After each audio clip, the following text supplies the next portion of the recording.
Megastar గారు అని చెప్పి సినిమాల్లో చూసి సార్ని మెగాస్టార్ అన్నారు. నిజ జీవితంలో కూడా ఆయన మెగాస్టార్ అనిపించుకోవడానికి నా దగ్గర ఒక రీజన్ ఉందండి. రీసెంట్ గా సావిత్రి గారి బుక్ లాంచ్ ఒకటి జరుగుతుంటే బ్రహ్మానందం గారు, చిరంజీవి గారు గెస్టులుగా వచ్చారు కదా. అంతా అయిపోగానే అయిపోయింది 7:38కి. నేను మా మదర్ తో వెళ్ళా. ఎవరికైనా మెగాస్టార్ గారు నేను అక్కడ దగ్గర నాకు ఇన్విటేషన్ వచ్చింది దానికి, నేను వెళ్ళాను. వెళ్ళినప్పుడు అమ్మగా ఇక్కడే ఉంది, వెళ్దాం రామ్మా అని మా అమ్మని కూడా తీసుకెళ్ళి, చిరంజీవి గారు వస్తుందంటే వస్తా అని వచ్చింది. ఇక రాగానే వెళ్ళిపోతున్నారు, సార్ది అయిపోయింది, బౌన్సర్స్ అందరు హడావిడి మీరు చూసే ఉంటారు, బయటికి వెళ్ళిపోతున్నారు, అందరు ఫోటో వెళ్తున్నారు కదా. వెళ్తున్నప్పుడు నేను పక్కనే ఉన్నాను, మధ్యలోండి హాయ్ సార్ అన్న. వెళ్తే చూసి హే తేజ బాగున్నావా అన్నారు.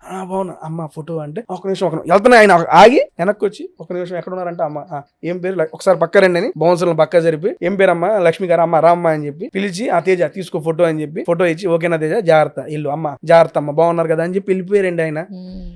నాకు ఆ మూమెంట్ లో మనం అడిగి ఫోటో ఇవ్వటం నేను జస్ట్ చూసి అంత ఫ్లోలో ఆయన వెళ్ళిపోవచ్చు. అసలు చూసి అరే మనకు తెలుసు కదా ఒక మాట పలకరిద్దాం అని చెప్పి ఆయన తేజాను పలకరించి ఆపి ఒక ఫోటో ఇచ్చాడు కదండి. అసలు నాకు మామూలుగా అనిపించలేదు, అంతమంది జనాలు కూడా గుర్తుపట్టి ఆగాడంటే మామూలు విషయం కాదు అది. అందుకే ఆయన సినిమాల్లోనే కాదు నిజ జీవితం కూడా మెగాస్టారే ఆయన.